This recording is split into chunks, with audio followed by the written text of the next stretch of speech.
Hey, it's State of State. We got your Nittany Lion update. It's a football discussion with Tom and Justin, so kick back and press play.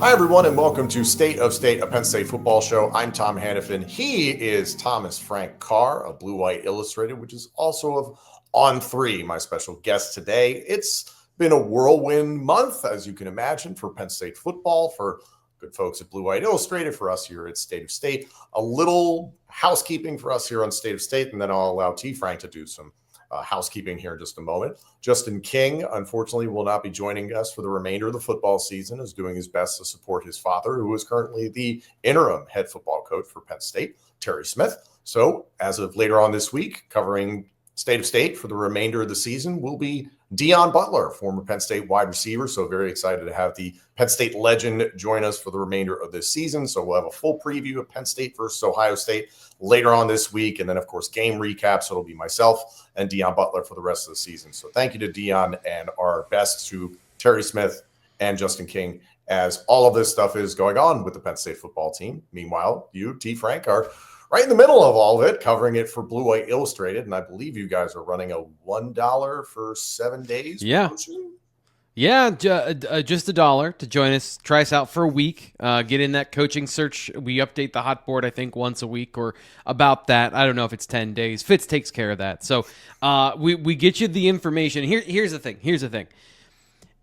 It's the actual information. And I want to be polite here. That there are a lot of people out there with sources, and I'm not saying that every piece of information that isn't Blue White Illustrated isn't credible, but like in the ecosystem of the internet, and like the garbage can that is social media, anyone can say anything at any point and post anything that looks like a fact about it and it might not be.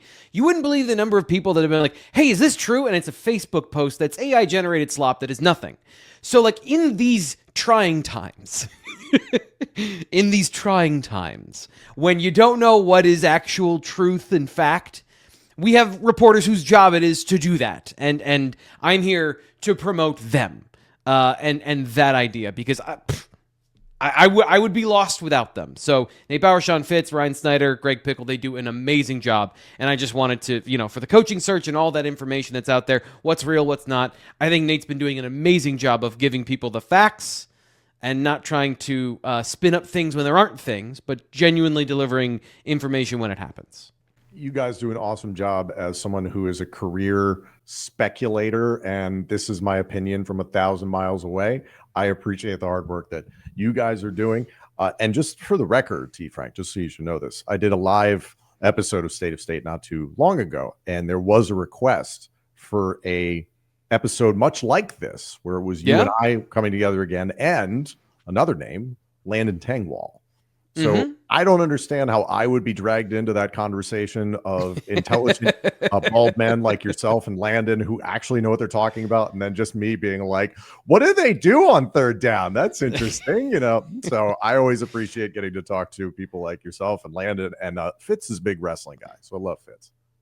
More importantly, like between the three of us, we are looking old, my man. Why did you say that? Listen, okay, because you brought up Landon, 23-year-old, like out of the gates, right? I was looking at us as we're getting ready to come on air, and like you look amazing, like, so I just want to start with that. But the pepper and the salt, my guy, like a lot of salt in that pepper since the last time I saw you. There's a lot more, but for good reason. It looks great. Like, I just want to say, it looks great. Whenever you say, like, we're looking old, because here's the thing. I still think of us as drinking buddies in college. Yes. I still think of us as the 20-something-year-old versions of us that were, causing havoc downtown. That's what I think. Whenever we get together, that's what I think. And I was like, oh, man, I got to reassess this. Like, there's been some time on task here. Oh, yeah. The press box that you and I worked in isn't even there anymore. Doesn't exist. A lot has changed. Okay, so let's get to the point of why I asked you to be a guest on here today. I'll be joined by Deon Butler, and I'll bother him for the rest of the season later on this week. We're talking about the future of the Penn State football program. Obviously, the future this weekend, this Saturday at noon on Fox. Penn State is at Ohio State. The spread right now, according to our friends at FanDuel, is in favor of Ohio State by about 20.5 points. The over-under is 43.5. I don't want to focus so much on that because as a fan, tad worried just in general, but I wanted to talk to you about just some overarching things that I, from the outside looking in, am curious about as much as you can dive into in regard to the Penn State football team. There's about 1 billion names being thrown out there for the head football coach search. Yeah. I saw stuff online to the point you said about people speculating is that Brian Hartline flew in on a private jet to State College this past weekend, and all sorts of things of Urban Meyer was in central Pennsylvania, and all these breadcrumbs that people are trying to connect. We had this last time around too in 2014, where people were speculating that Urban Meyer was at the hub. And I remember being just freshly graduated. I was like, no way. And then of course, like, that wasn't true. That was just nonsense. Yeah. But from you, your standpoint, boots on the ground, what's the general feeling like amongst the program? Because you get done this 4-week stretch. It's absolutely brutal. You get a bye week. You're dealing with some injuries that have been absolutely critical to the way the team looks on the field. Terry Smith is trying to keep things together. And now you run into a buzzsaw that is the number 1 and number 2 teams in the country as it stands right now in back-to-back weeks. Yeah, I mean that's the point, I guess, is you can't focus on that. And Terry, talking about that on Monday, he said it was interesting. He offhandedly said, "I don't know that we've ever been 20-point dogs or we've ever been not whatever it is," because he's like, "Am I even allowed to talk about the point spread with gambling rules?" But we've never been an underdog by that much during his time here in the last 12 years at Penn State. So it's not a position that they're used to being in. But then, of course, it's like, how do you use that? What's the fuel? Always making yourself the underdog is like the number 1 thing to do in football. It's like, they didn't believe us. And it's like, yes, Alabama going 7-1. We did believe in you. Everyone believed in Alabama under Nick Saban, right? But that was the mind game of like, you've got to believe that people don't believe in you or whatever the motivation is. And so with this team, like, they aren't untalented. This is the thing. It's like, this is still a team that has the talent that people thought generally would be a top 5 team in the nation coming into the season. Some of that was overestimated, and obviously some of those players in critical positions are hurting out for the year. But they still have a really good secondary. They still have a veteran defensive line. They still have a veteran offensive line.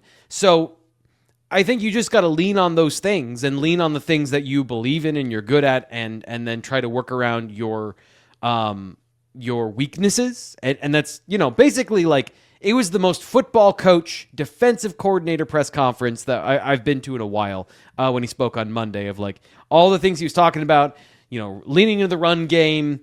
Nobody believes in us, got to play complementary football, etc. It was all like, hey, if a defensive coach wanted to win this game and he didn't trust his quarterback, like, all the things are out there. Yeah. My concern is not even so much what Terry Smith had to say this week, to the point you're saying. I think he's doing the best with the situation he's dealing with.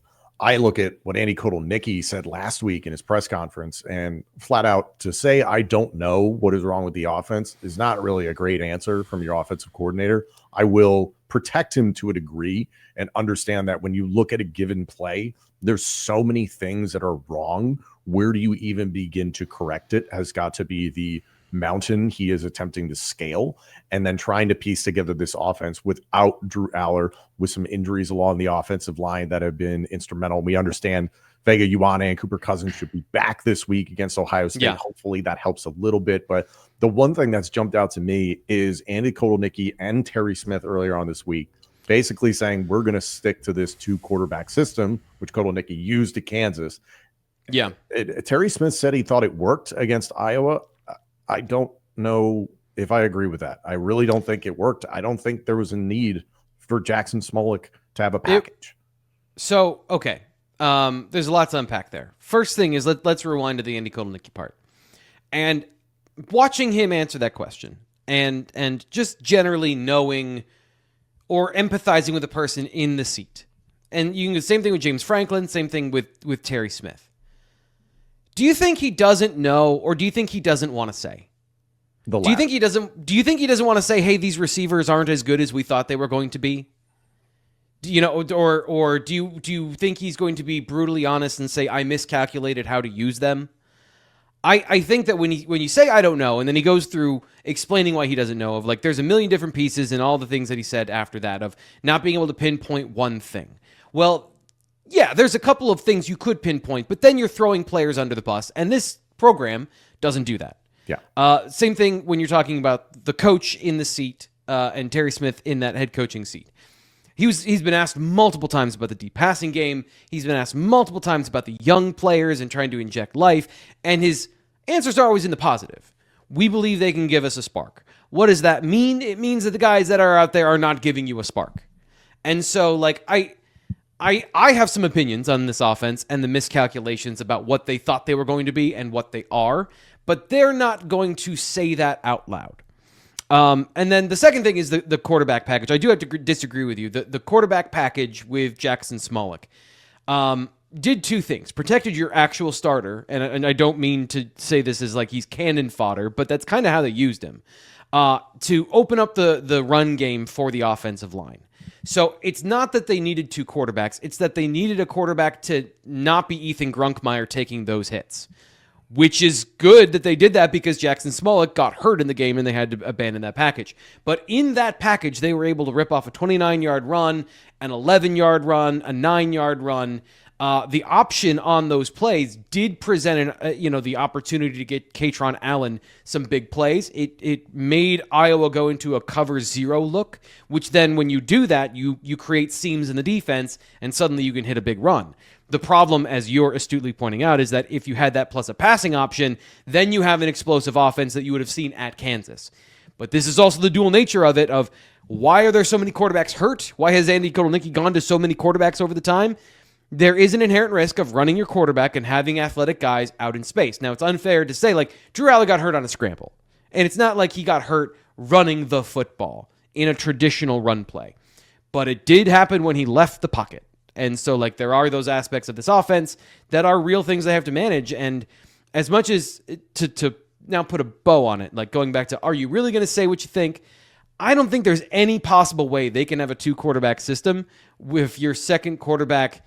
We are still cloak and dagger about his availability.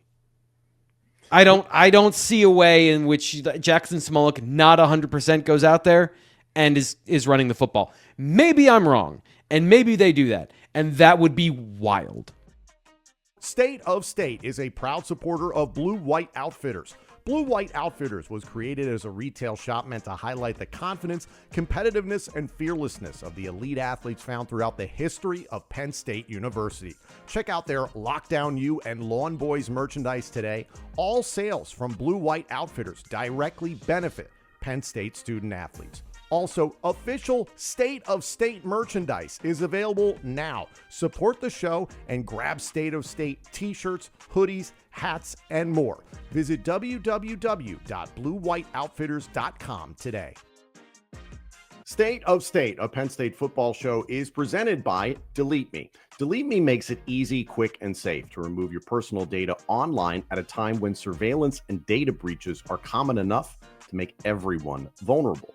Data brokers make a profit off your data. Your data is a commodity. Anyone on the web can buy your private details. This can lead to identity theft, phishing attempts, and harassment. But now you can protect your privacy with Delete Me. What do data brokers do? Your name, contact info, social security number, home address, even information about your family members could all be compiled by data brokers and sold online. I understand what it means to have an active and online presence, so privacy is extremely important to me. Have you ever been a victim of identity theft, harassment, doxing? If you haven't, you probably know someone who has. Delete Me can help. Take control of your data and keep your private life private by signing up for Delete Me, now at a special discount for our listeners and viewers. Get 20% off your Delete Me plan when you go to joindeleteme.com/pro and use the promo code PRO at checkout. The only way to get 20% off is to go to joindeleteme.com/pro and enter code PRO at checkout. That's joindeleteme.com/pro, code PRO. Delete Me. Your personal data is yours again. it would feel irresponsible to put Beckham Kritza out there, considering I don't think you've ever seen him in any sort of game action. I have no idea where Jack Lambert fits into any of this, if he's even remotely available. And it just didn't seem like they trusted Smolik to throw the ball. Granted, he had the option to throw the ball, but obviously never pulled the trigger against. Yeah, there were no serious passing concepts on it. No, he had it the was never triple dedicated. option. Yes. And then with Grunkemeyer, to my eyes, he looked like a redshirt freshman starting his first game on the road in a hostile environment against one of the best defenses in the Big Ten in the country. So I don't fault him. I won't crucify a redshirt freshman, but he just looked like a guy who could make one read, and then he was a little concerned. So you heard Terry Smith speak earlier on this week that, yep, we're trying to condense this to 1 to 2 reads to make this as easy as possible for him. Do you worry for that against Ohio State, which is statistically the best defense in the country? Of course. Yeah. It's interesting that in this particular game, there's a couple of things there. So yeah, he had some misreads in that game against Iowa. And at first I thought, okay, now they're going to start playing scared of their quarterback. And they still did throw the ball down the field. Came out in the third quarter, threw the ball down the seam to, I think it was Trey Pena on a similar route, a similar concept to where he threw an interception in the first half.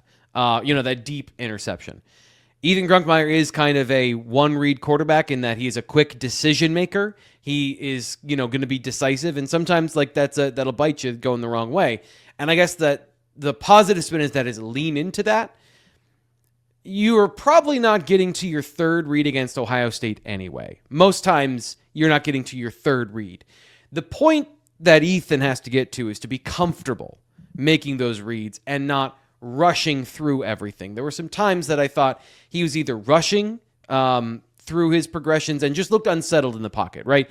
He usually made a good decision, even on the scrambles, making a good decision, but maybe not trying to spin from one hole to the other on a scramble. Just some of those young player moves and mistakes that he made. And obviously, so the interception that led to the touchdown before halftime is kind of a separate thing. Generally, I thought he did a good job. The problem is with this defense that he's going to be going up against is that it's bringing pressure from a bunch of different places, and there is a little bit of that NFL flair of taking away your first read. And if you take away your first read from a guy that is going 1-2 run, it can be pretty predictable about where he's going to end up.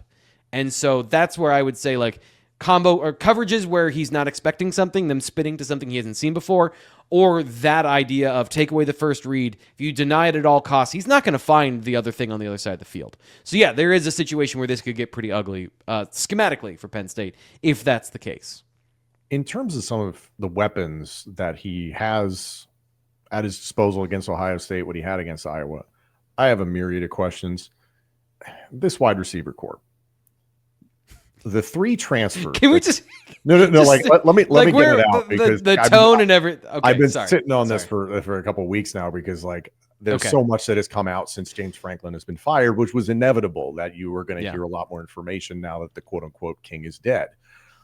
Was James Franklin loyal to a fault to 3 transfer wide receivers that he made promises to, that he paid to come to Penn State? Or were Tysier Denmark and Kobe Howard and other wide receivers that could maybe perform at a higher level just not ready? Yeah, this is what I was laughing at is this is the open the bottle of scotch tone of the conference. This is the point of the conversation where that's how it feels. Yes, to a degree, but I don't want to make it about NIL, and I don't want to make it about playing time and all of those kind of conspiracy theories, because I don't think that that's realistic. What I think is it was in his mind that those were the 3 best options, and he is careful and cautious to a fault where he doesn't want to play freshmen unless he has to, unless they are obviously and demonstrably better than the players around them. And I know we can point to Chop Robinson came in as the second guy behind Nick Tarburton, or Koa Farmer and Micah Parsons. And those are fair conversations, but on defense, and they rotate more anyway. And those guys could still play, and they played well, and they were still impactful, and it didn't affect the team. flipping that didn't really affect anything, I think, on a major level. At this time, in this position, I think it probably did. I've been pretty vocal about some of the players that are not being effective out there and some of the things that I think are pretty obvious. So not playing Kobe Howard, James Franklin would say, like, it's in his best interest because if he's going to burn his red shirt for 15 targets in the season, is that worth it? So this institutional view of the long game, making sure you have Kobe Howard for a 5th year if you need him. That is the problem is then it's like, it's break glass in case of emergency time. All those things are over, and the wheels came off so fast, that it felt like one of his, I think, biggest flaws was not adapting and adjusting quickly. And like not coming off his initial position of like that idea of I want to be careful with the players for their sake, and I don't want to put players out there to make a mistake, because being in the wrong position gets an interception. Dropping a ball, you punt. And so like I do think that there was a conservatism about it over like the conspiracies of they paid these guys, so they got to work out. If it would have saved his job, he would have played Kobe Howard. I'm fairly certain of that. But he just didn't believe that. And so maybe there's a little bit of ego tied into, of the transfer portal and like his decision to not be aggressive and go after like names and money and things like that. Maybe, I could see that as part of it, but not the idea that it's like it's directly tied to the money paid. Let me ask you another question about this one about recruiting, because the recruiting hit has been significant. You guys have done a really good job cataloging it on Blue White Illustrated, and it was to be expected. James Franklin's out. A lot of recruits are going to look elsewhere, different circumstance. One thing I've always speculated about under James Franklin is why the hell are there so many tight ends on the roster? Because you understand the amount that you'd like to have, and then there's this overwhelming emphasis on getting the freak tight end, and not just getting the freak tight end, but getting like 2 or 3 of them in the same class, to the point that you have, 6, 7 tight ends that all are incredible athletes, that sort of thing. And then constant misses at wide receiver. And I'll use some of the phrasing that Nate Bauer used. I thought it was a perfect way to articulate it. Is James Franklin looking for used Hondas? And is it safer to say that in the recruiting world, it's cheaper to stockpile tight ends than it is to stockpile great wide receivers? Yes, absolutely. Look at the positions where they've been good at. So we're playing money ball. Well, not that I don't believe that it's intentional like that. It's where do you have the ability to recruit elite players? Because we saw Tyler Warren, when you hit on an elite tight end, is a mathematical game changer on the offensive side of the ball. Hitting on a Tyler Warren every year is very hard. But you have that reputation, so lean into it, right? Lean into the running back reputation where, I know that we're kind of in this twilight zone where Nick Singleton and Katron Allen are all we've seen for 4 years. But like historically, they've been able to lean into running back, get running backs, get tight ends, get those tweener edge rushers, right? Those guys that maybe are linebackers, maybe are defensive ends. So yeah, you want to exploit the market inefficiency, because it's not even before NIL. Receiver is a hard position to consistently hit at because it's one of the more valued positions in football, right? It's hard to evaluate because the body types are all different of what can be successful. And it is a position of volume. So there's a lot that goes into it. But to me, like, the bottom line is, over the last 3 or 4 years, speed has gotten expensive. And so if you find, elite players at less valuable positions on the depth chart, on the money depth chart, you would want to lean into that. But that is inherently highlighting the problem. And I don't know that it was a de-emphasis on receiver.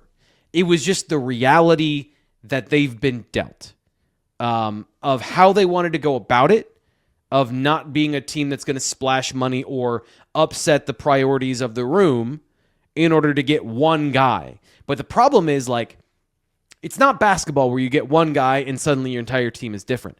Right. But one guy can make a major difference on offense at receiver. Like one receiver can make a big difference if you don't have any. And so they just were caught in this continual cycle of needing a guy and transitioning between receiver coaches. And it just like that whole position, I'd say, other than the quarterback offensive coordinator conversation, like the thing that got James Franklin fired is a 6-year run of not being able to fix receiver, because that is a support position for the quarterback to make them look good. And they did not get a receiver that gelled with Drew Aller over 4 years to make him look good. Now, we can then have the meta conversation about the quarterback, but like we're talking about receivers, I think it's obvious that what happened there. The expensive positions got expensive, and they did not recruit in the last 2 years specifically. Those high-level recruits were going elsewhere. And that's, to me, a money decision over recruiting or culture, value, any of those things. You mentioned running back Nick Singleton, Katron Allen. It felt like in the Iowa game, Penn State overcorrected. The issue that a lot of people have raised this year is, well, why was it dead even in terms of carries between Katron Allen and Nick Singleton most of the year? And then you saw Nick Singleton certain games have more carries than Katron, even though Katron was more productive. That was clear just in the box score and just when you watch the games and you flip on the tape. And now you see the game against Iowa and it's 28 carries to 6. Granted, Katron has a great game, but all of a sudden everybody's like, hey, like we should still try and get Nick the ball.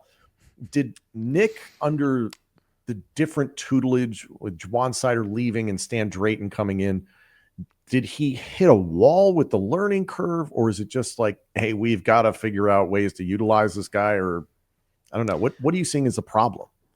So first off, I do think that there is a never correct position of like, if you lose, it doesn't matter. Like if you lose, like now Nick didn't get enough touches, and well, why did you, like, there is a little bit of like, I'm trying hard not, and I know I did this. It's a bad habit of mine to like roll my eyes at the thought, because I'm trying to not interrupt you, but I don't have a poker face. Like my thoughts just appear here. Oh, I know. We've known each other for a long time. Yeah.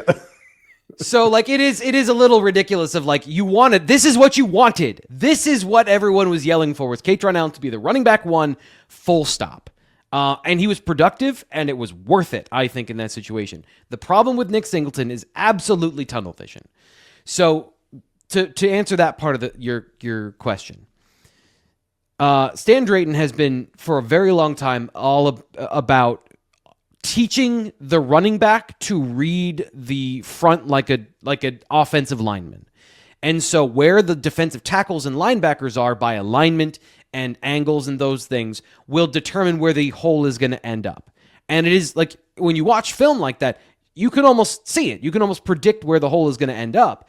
And so Nick Singleton, there's two aspects of this where I absolutely believe like he has been overthinking this for so long, and he has been thinking about like all those things to the point that when he gets a crack, just a small amount of space, he shuts down and they just bulldozes ahead. Secondarily, this offensive line last year, because of the option situations and because of the the Tyler Warren, Bo Prabula, the constant shifts and motions, the newness of that in the Big Ten, there were a lot of really good running lanes. There was a lot of, he didn't have to do a whole lot last year. And so if you look at his broken tackle rate, it's not significantly better. If you look at his production over scheme, it's not significantly better. It's just there are fewer obvious and easy holes for him to run through. And so I don't think that there's necessarily a change from the coaching perspective. More information should always be better, but it is clear that both things have happened, that the scheme is giving him less. He's thinking more, and he's not even running to daylight anymore. He's just running to hit somebody. And that is causing what you see. And at this point, I don't think there's a fix. I don't think that there's a fix at Penn State this year. That is a go to the NFL, clear your mind, new situation sort of remedy for him. And that's not always a remedy because it's not necessarily about development in the National Football League. So I hope the best for Nick, the human being, in all this. It's just it's been frustrating because he came in with such potential. I think Penn State football fans can see that. Speaking about overthinking, it feels like what a lot of people worried about with this defense under Jim Knowles coming into this season, the dreaded, it will take 3 years for the defense and company to learn this. And there was a post by Audrey Snyder saying the defensive backs are attending defensive staff meetings in hopes of better understanding Knowles' defense. I don't know if I necessarily point towards that being more of the evidence of, hey, it's going to take 3 years for everybody to learn this, or was Jim Knowles just trying to install a pro-style defense? Yes. And ultimately, the evaluation of this roster defensively was not what we thought it was. Yeah, there's a little bit of both here, and this is so let's start with the corners in the secondary, because Audrey and I talked about that last week, and she was shocked when she had that conversation with some of the DBs, and it was very insightful. Yes. So the thing that I noticed about this defense going back to the offseason is they do a lot of stuff. So they run almost every single coverage under the sun. Now, the part that I did not understand, and the part that I couldn't understand because I'm not in the room, I'm not being taught, it's like the checks and the coverages that you can have on a play. It's like a run-pass option on offense where you can have multiple options based on what you get from the other team. So the way that Terry Smith described it recently is like there's multiple options, and you just all have to check and be on the same page. And it's communication, and it's making sure you're all running the same thing. So that, to me, that's the best way anyone's explained, at least from the coverage perspective, from the linebackers, the safeties, primarily those two positions, what the hesitancy and the slowness of the way they were playing. But in terms of being in the right position and knowing like the coverages, I didn't see any busted coverages. I didn't see anybody making massive mistakes. They all seemed to be on the same page. They were just, as you pointed out, not explosive in their movements, not being fast and physical. They were obviously like, I'm in this position and I'm going to do these things and learn that. So that part is one thing. The overestimation, I think, of the transition into this defense, because it was working fairly well until Tony Rojas got hurt. And by fairly well, I mean that game against Oregon where they gave up, 6 points through most of the game. Mm-hmm. It's the defensive line that was the biggest miscalculation of fit, because the defensive line was an active, aggressive defensive line that they were not going to sit still. They were like me in high school, where you're not going to sit still. You're going to be moving all over the place. You're not going to be in one place for very long. And the difference is in this defense, they're being asked to do less of that and play a more traditional style. Manny Diaz was about attacking, moving players, stunting, changing gaps. There was a little bit of that in this defense, but it was not to the point of like, you're going to get Zane Durant free up the A gap for a tackle in the backfield. It was the defensive line is going to hold the point of attack, and the linebackers and safeties are going to flow to the ball. But when you got 290-pound defensive tackles, they're not holding the point of attack as well. Especially when you're like, Ohio State had a 6'1", 6'4", 290-pound defensive tackle who's just a bigger human being, more physical last year. I forget his name. I apologize. But that's different than 6'1", 287-pound Zane Durant, who's just not as big of a human being. And so that was the biggest miscalculation, I think, of how this defense fit in year one, was trying to do the full thing in a defense that had previously used a one technique, a nose tackle, in a lot of the last previous stops under Jim Knowles, of like an actual nose tackle lining up in the same rough position to stop the run. And so that caused a cascade of issues that, once Tony Rojas wasn't cleaning them up, caused a cascade of failures, which led to never getting off the field, and I think having their first 3 and out against Iowa in Big Ten play. We're going to continue to evaluate the way this team performs on the field this season. And it's not to say the season is lost. I think to many fans it is, after 4 straight losses the way that we've seen. This has not gone the way anybody's expected it. So T. Frank, I'm not necessarily getting too hung up on what we see in terms of the X's and O's the remainder of the season. I've been thrilled to see effort and guys playing tough and with grit. Been a real bummer for my my little shtick that everyone's like, you know what? At the end of the day, they just got their ass beat. And I'm like, you know what? You're right. I don't know. I can tell you how, but nobody cares. They're just mad they lost. Let me ask you this, though, and I'll wrap up on this. The future of Penn State football, Uh-huh. 2026, 27, 28. I'm not even asking who the coach is, but just what is this program about? What is the identity? What do you think it looks like in the very near future? I've been pretty frustrated with what Penn State fans think this program is and what it actually is. So it's a complicated thing, and I don't want to come off as dismissive of fans or kind of like combative here. But you had success with honor. That's what you just fired. That was the continuation of that. And I understand. I've been thinking a lot about this. Like, success does come before honor in that sentence, but they are intrinsically linked. And so that is not the emphasis anymore. It's now success. And so you have the $50 million has bought you in to ante up to the big boy table. Big swings. And I'm just going to parrot Nate Bauer here, what he talked about on our Tuesday show of like, the point of this is not to go off after retread coaches that are in TV. It's not to go after up and coming, maybe you know them, offensive or defensive coordinators. Pat Kraft fired the incredibly stable, productive James Franklin, who was on the cusp of being in that top 5, to go get the top 5. So the plan is to go be one of those teams and to take one of those coaches. So that's what you're looking for. This team is going to be less stable. It's going to be more highs and lows. It's going to be maybe a national championship. I don't know. That's the biggest question is what Pat Kraft selling actually true? Is Penn State one of the top 5 programs from resources, tradition, and ability to win a championship? That's the question, because he's got to sell that to somebody who can build that here, and then they have to go out and pay for all of those things that are happening in an ecosystem that is now about money. Like, it is now a professionalized sport. So Penn State's diving into the deep end. And what that means for the future, none of us have any idea, because we don't know who the next head coach is. We don't know how this first round of big swings is going to go. That's going to set the table for the rest of this timeline. And if you want more of that, we had a great rant from Nate on the BWI Live show on Tuesday. You can check it out.